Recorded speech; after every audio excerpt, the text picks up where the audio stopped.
Suspense.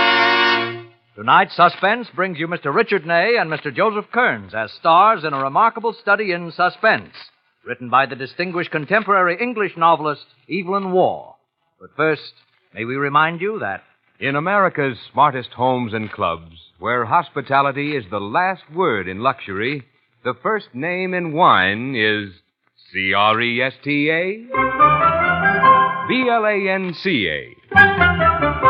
Cresta Blanca. Cresta Blanca. Cresta Blanca. Yes, that's Cresta Blanca wines. And for the knowing tongue, Cresta Blanca has created two rare California sherries, Dry Watch and Triple Cream. Compare Cresta Blanca Dry Watch and Triple Cream with the world's finest sherries. You'll find Cresta Blanca Dry Watch and Triple Cream sherries unequaled in America, unsurpassed anywhere. Shenley's Cresta Blanca Wine Company, Livermore, California. And now, Shenley brings you radio's outstanding theater of thrills, Suspense. Presented by Roma Wines. That's R-O-M-A. Roma Wines of Fresno, California. Tonight, stars Richard Ney and Joseph Kearns appear in Evelyn Waugh's study in mounting terror called The Man Who Liked Dickens, a suspense play produced, edited, and directed for Shenley by William Spear.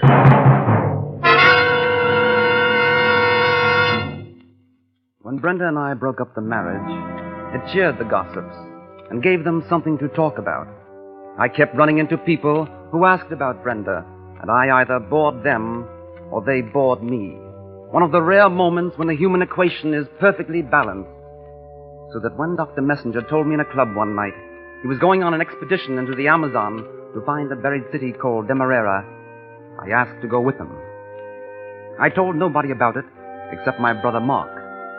I can remember little of the preparations or leaving England. All I can recall now is that when we docked near the mouth of the Orinoco, the tropics were bathed in a green and lemon splendor. How well suckled from heaven it seemed. Green hilltops sown with daisies, and the breeze was sweet, and everything seemed luminous and lately sprung from the soil. I don't know when that feeling first wore off, perhaps when I began to sense that there was something wrong with the natives.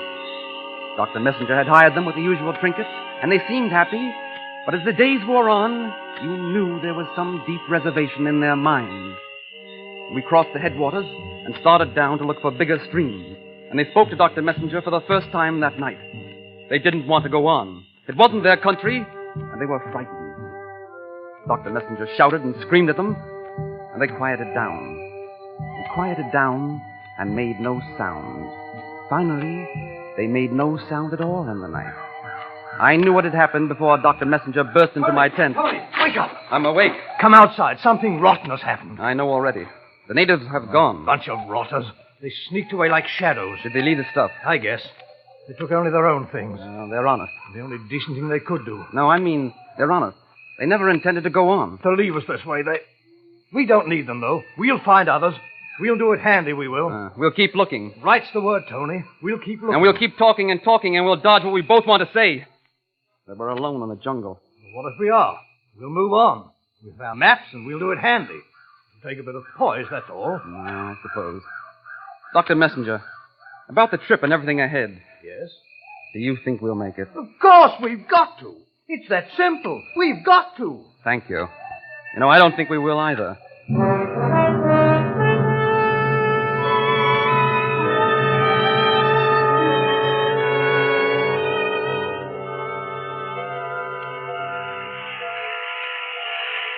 The next morning, we gathered our stocks, set up an emergency camp on the left bank, and started down the main stream. Right after breakfast, I found I had the fever, so Messenger and I had to travel in the same canoe, with part of the provisions loaded against my feet to keep me from falling out. Late that afternoon, Messenger nudged the boat ashore. There were falls up ahead, and we had to carry the canoe past the danger spot. Messenger lifted me ashore and started to drag the canoe up on the bank. The cargo shifted on him, and he slipped into the water. It was quite shallow in places, and he caught at the rocks, but they were worn smooth. And he plunged into deep water and reached the falls. The foam subsided into a great pool, almost still, and strewn with blossoms from the forest trees that stood gauntly above it. Dr. Messenger's hat floated very slowly towards the Amazon, and the water closed over his bald head.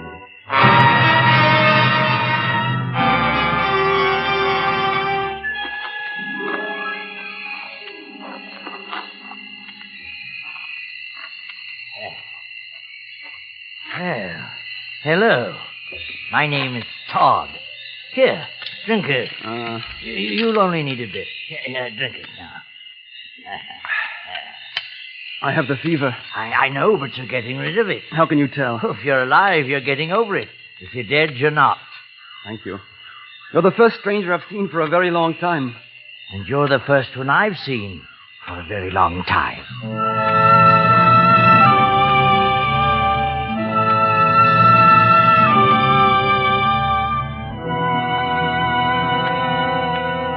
I liked him from the first. I liked him right away. Mr. Todd brought me to his house. It was near a village of Indians along the riverbank. He owned the dozen or so head of puny cattle which grazed in the savannah, a plantation of cassava, some banana and mango trees, a dog, and, unique in the neighborhood, a single-barreled, breech-loading shotgun. He sat and talked to me while he gave me medicine and nursed me back to health. There's a medicine for everything in the forest. To make you ill and to make you well. To kill you and to drive you mad. My mother was an Indian, and she taught me many of them. How long have you lived here in the jungle? Oh, I was born here. I've always lived here. It's a very long and lonely life. Oh, it would be for me. I've watched most of the natives grow up. Some of them die. And I've tried to look after them. Oh, then that's why they obey you so well. That reason, and because I have the gun. Oh? My father was good company. He lived to a great age, a very great age. It's not 25 years since he died. Oh, he was a man of education. Can you read? Oh, yes, of course. Oh, not everyone's so fortunate. I cannot. The only two words I know how to spell are born and die. Oh, yes? Oh, that's rather too bad. Oh, but I suppose you haven't much opportunity here. Oh, yes, that's just it. I have a great many books. I'll show them to you when you're better. My father left them. Oh, I see. Yes, he used to read to me. He read to me all the time. Then there was another man a few years ago, Barnabas. He read to me until he had to leave. Oh, I was very sad because he read well. And the books mean so much to me. How long ago was that? Oh, 7 years ago. He read to me every day until he left. You shall read to me when you're better. Why, I'd be delighted to. As Mrs. Bardell says to Mr. Pickwick, it is so kind of you to have so much consideration for my loneliness. Yes, you shall read to me.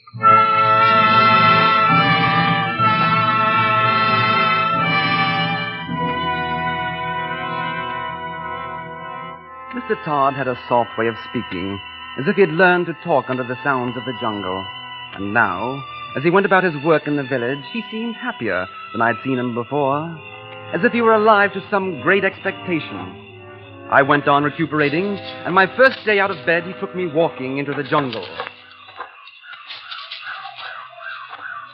We'll have to turn back soon. It's growing late. Yes, it's almost 4 o'clock. Ah. What would it be like in London now? I can never remember which way it goes. What the time? Oh, it'll be 9 o'clock. Sun comes up in the east. They get the day sooner. Yeah. So we get it secondhand and slightly soiled. Hey, what's the matter? That mound of dirt there. What is it? It's a grave. I told you about him. Who? Barnabas. His name was Barnabas Washington. He's the man who read to me. Oh, you said he left. Well, didn't he? But you didn't say that way. You talked as if he really left. Did I? Oh, maybe it's the way of saying things down here. You're an educated man. I'm not. I didn't mean that. I just thought of him as, well, leaving. Oh, of course, I should have made it clear. He was a splendid fellow, Barnabas. I liked him very much. How long was he here? Oh, quite a long time. I mean, exactly how long? I couldn't remember. It's quite a long time.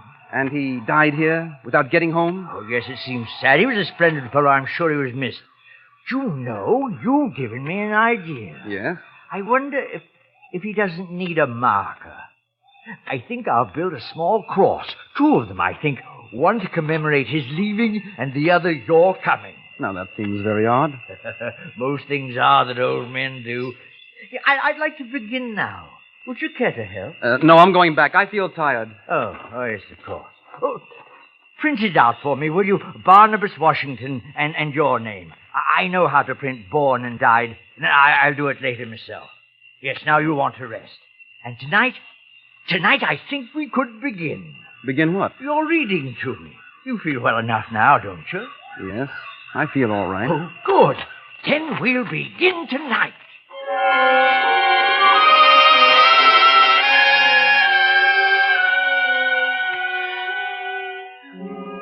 And it was thus that I entered my prison, a dungeon in bright sunlight.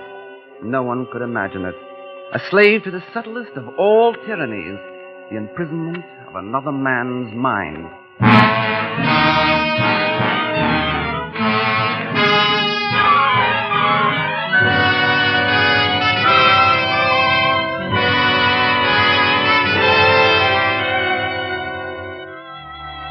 For Suspense, Roma Wines are bringing you Richard Ney and Joseph Kearns in The Man Who Liked Dickens.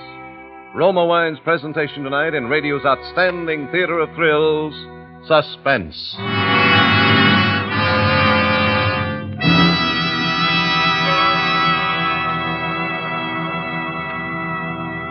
Suspense, radio's outstanding theater of thrills, is presented by Roma Wines. That's R-O-M-A, Roma Wines, those better tasting selections from the world's greatest reserves of fine wines. This is Truman Bradley with a suggestion from Roma that has helped many a hostess win high praise. Whenever friends drop in for an afternoon or evening, show the warmth of your welcome by serving better tasting Roma California wines. For both host and guest, there's pleasure in the tempting nut-like taste of gold and amber Roma sherry, rich ruby red Roma port, or mellow flame-bright Roma muscatel. You'll find that everybody will cheer your choice when you serve these fine Roma wines because they do taste better. Remember, there's a better tasting Roma wine for every occasion, for every taste. So, for an everyday family treat or smart hospitality at little cost, always serve Roma wines. That's R-O-M-A, Roma Wines, America's favorite wines.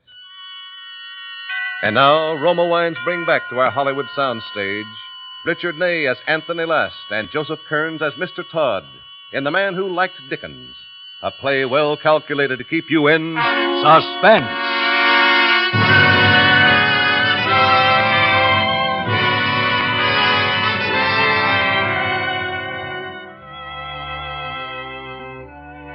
It was dark when Mr. Todd came in, and we ate in silence. After the meal, he led me into his room, and I saw the books for the first time. They were on a loft above his bed and tied in small bundles. He brought all of the bundles in by the fire and began to unwrap them. It's been hard to keep out the worms and the ants. Oh, two are practically destroyed, Oliver and David. But there's an oil the Indians make that's useful. Oh, yes, here's one we could start with. It's in rather bad shape, but the printing's clear. You want to start with this? Oh, it doesn't matter which we take first. Do you like that one? Nicholas Nickleby. Nickleby. By Charles Dickens. Well, maybe something lighter to start with. Something besides Dickens, huh? Well, there's nothing besides Dickens. You say all these books? Oh, yes, every one of them by Charles Dickens. All the books he wrote are right there. Oh, but the ants destroyed, too. You know, I was very sorry about that. Oh, you must like Dickens a great deal. Oh, I do. I'm very fond of him. You see, these are the only books I have ever heard. Yeah, they belong to your father. Oh, yes. He used to read them to me. And then the other man, and now you. Oh, I've heard them all several times by now, but I never get tired. There's always more to be learned and noticed, and so many characters, and so many changes of scene, and so many words. It takes a long time to read them all, more than 2 years. Well, I should think they'd last out my visit. Oh, I hope not. Sure, it's delightful to start again. Each time I find more to enjoy and admire. I say, shall we begin? I suppose. Oh, sit there and read across the fire to me. I like it best that way. All right. Just go ahead, huh? Tale of Two Cities by Charles Dickens. The first book, Recalled to Life. Call to life. It was the best of times. It was the worst of times. It was the age of wisdom. It was the epoch of incredulity. It was the season of light. It was the season of darkness.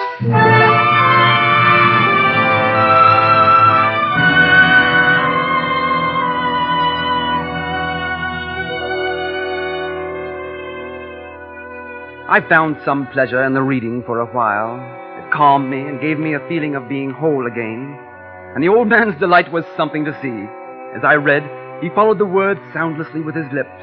Often, when a new Dickensian character was introduced, he'd say, "Repeat the name, I've forgotten him." Or, yes, I remember her well. She dies, poor woman." Always he was concerned with the people and nothing else. And his comments were usually simple.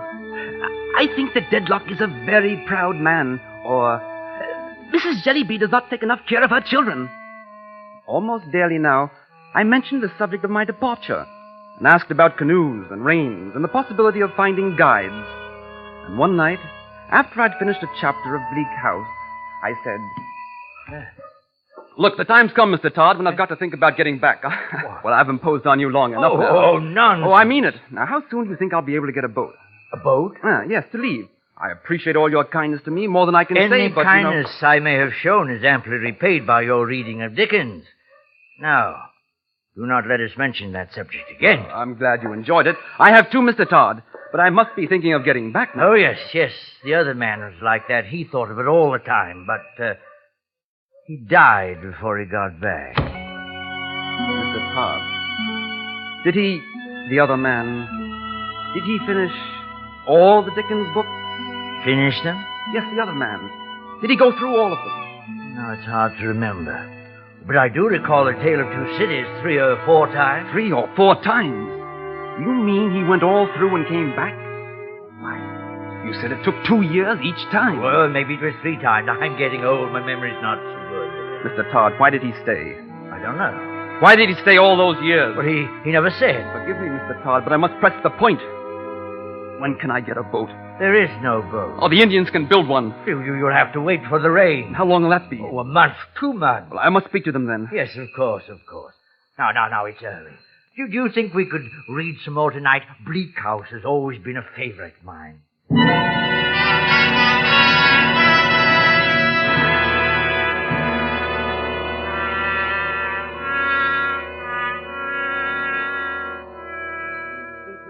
Was influenced by Mrs. Gamp. It was decided that Mrs. Gamp should be approached without delay. I wonder if you could read that over again. It's one of the points I think Dickens leaves unclear. Oh, I'm very tired.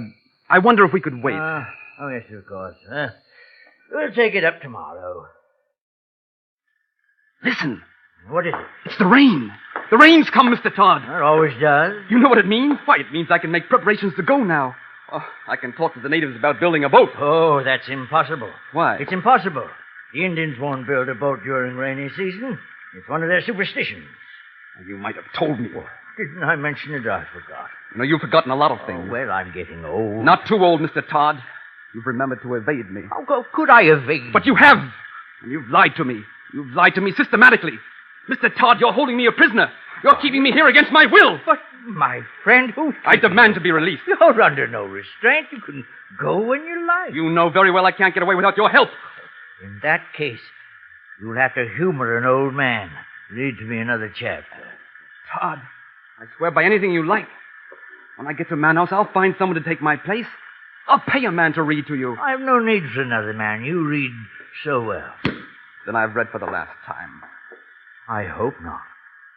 Oh, I sincerely hope not.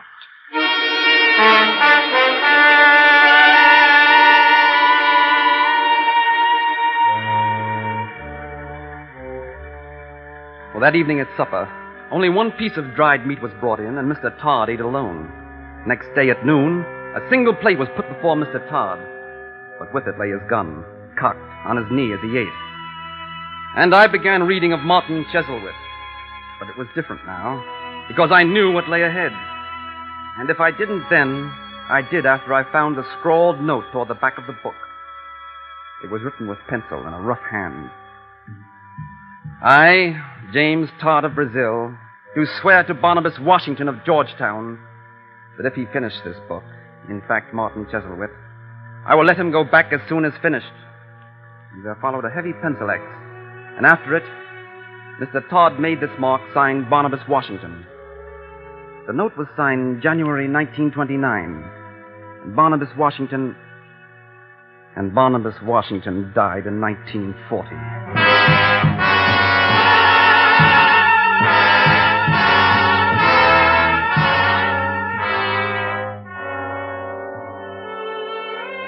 Well, from that moment on, I began to grow worse. I ate little and slept even less. And every day there was more Charles Dickens. A whole year had passed of our mutual friend in the old curiosity shop, and Mr. Todd was already talking of starting over again. And then a stranger arrived in camp. A half-caste prospector, one of that lonely order of men who wander for a lifetime through the forests, tracing the streams for gold. I stood in the rain outside his window and heard them. He said there were white men a few days away, apparently on their way toward this camp. Sure. Mr. Todd was furious. When did you see them? About a week ago, and I came fast. They were coming this way? Oh, I'm sure of it. Did they ask for anybody? I didn't talk to them. Thank you. Well, I must send out a party to greet them. Sit there and finish your tea. I shan't be long. Thank you. Look, you must help me before he comes back. Huh? You send somebody to head them off. Oh, you've got to get there first. What about? I'm a prisoner. Tell them about me. Here, give them this. Where is it? Page 214. Here, I'll write. Now, that's my name. They'll know. Just give it to them? Yes, and hurry. Don't let him know. Hide it on you somewhere, and hurry. Please, hurry, because you're my last hope under heaven.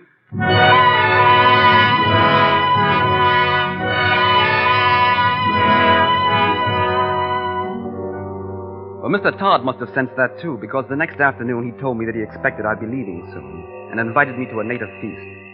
I agreed to go, and that was my fatal blunder, the last of all possible mistakes. At the feast, they served a thick porridge, and I remember only growing warm and weak and being carried back to Mr. Todd's. I was still weak when I woke. I was in the armchair and found Mr. Todd rocking contentedly before his fire. Aha! Are we awake? Oh, you don't look well. Not well at all. I feel rotten. That porridge doesn't seem to agree with me. I'll give you something to make you better. The forest has remedies for everything, to make you awake and to make you sleep. You haven't seen my watch anywhere? You've missed it? Yes, I thought I was wearing it. I see, I've never slept so long. Not since you were a baby. Do you know how long? 2 days. Nonsense. I couldn't sleep that long. Oh, but you did. It's a long time. It was a pity, too, because you missed our guests. Yes. Well, yes, I've been quite gay while you were asleep. 3 men from outside, Englishmen. It's a pity you missed them. A pity for them, too, since they particularly wished to see you. Then they did come. They came all the way to find you. Yes, just to find you. You were asleep. They wanted to see you. I didn't think you'd mind, so I gave them a little souvenir. Your watch. You gave them my watch? Why, they thought... Your brother Mark was pleased with it. And they took some photographs of the little cross I put up to commemorate your coming. Of course, I had to alter it a little. You wrote in my death. You wrote in my death on that cross. Oh, now. You're upset. We'll have no Dickens tonight. But tomorrow night, we'll start Little Dorrit again. There are passages in that book I can never hear without the temptation to weep. They didn't ask questions. They didn't suspect. Why, who would? But the note. They couldn't have missed it. What note? There was no note. They didn't show it to you then. Maybe they guessed. They didn't guess anything. Why, they'd have shown it to you. Oh, they must have understood. You tore it out of a book. What book? What book did you tear it out of? This one, by your feet. A Tale of Two Cities. What page? What did it say? What did it say? You remember? So do you. Well, tell me. You can remember. Repeat it for me. I'll remember it all my life. Page 214. After having long been in danger of my life at the hands of the village, I've been seized with great violence and indignity and brought a long journey on foot. Oh. And I demand of heaven, will he not come to deliver me?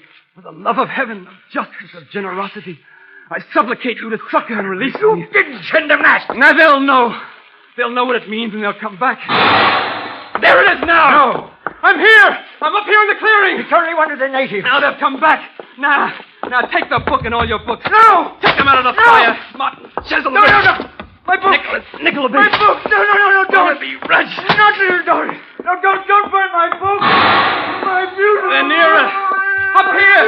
Hurry. Oh, in the name of heaven. My book. They're all going into the fire. Hold it. No, I'm discovered. I'm up here. Mark, where the ground is high.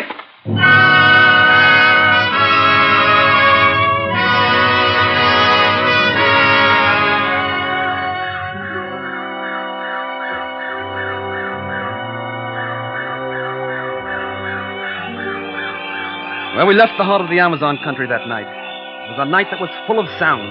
The howler monkeys were silent, but tree frogs nearby set up a continuous chorus.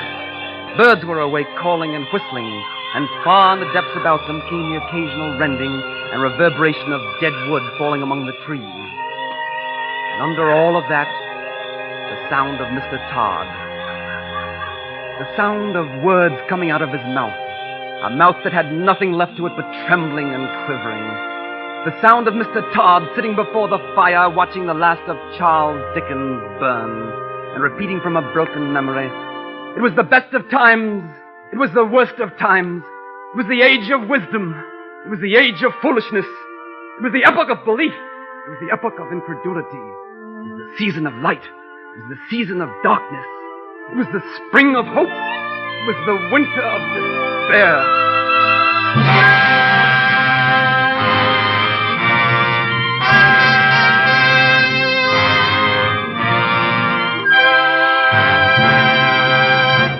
Suspense. The Man Who Liked Dickens, starring Richard Ney and Joseph Kearns, presented by Roma Wines. That's R-O-M-A, Roma Wines, America's largest selling wines.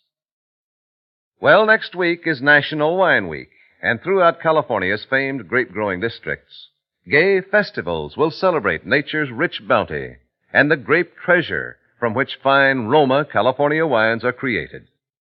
And this year, as always, Roma is selecting and pressing only the choicest California grapes. Then Roma master vintners, with ancient skills and unmatched wine-making resources, will guide this luscious treasure unhurriedly to tempting perfection, when these finer, better-tasting Roma wines will be laid aside with mellow Roma wines of years before to await later selection for your pleasure from the world's greatest reserves of fine wines. That's why, when you enjoy Roma California sherry, port, muscatel, or any Roma wine, you're always sure of better taste, unvarying high quality at reasonable cost. So when you ask for wine, insist on Roma. That's R-O-M-A, Roma wines, enjoyed by more Americans than any other wine. Richard Ney will soon be seen in the Sierra production Joan of Lorraine. Tonight's suspense play was adapted by Richard Breen from the original short story by Evelyn Waugh. Next Thursday, same time, you will hear Marcia Hunt as star of Suspense. Produced and directed by William Spear for the Roma Wine Company of Fresno, California.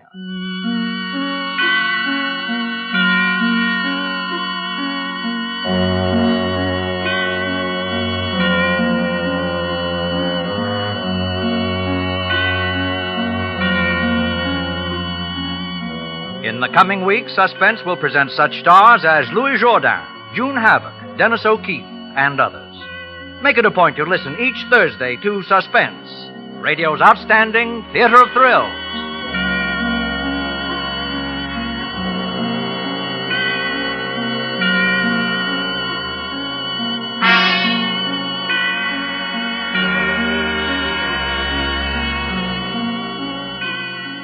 This is CBS, the Columbia Broadcasting System.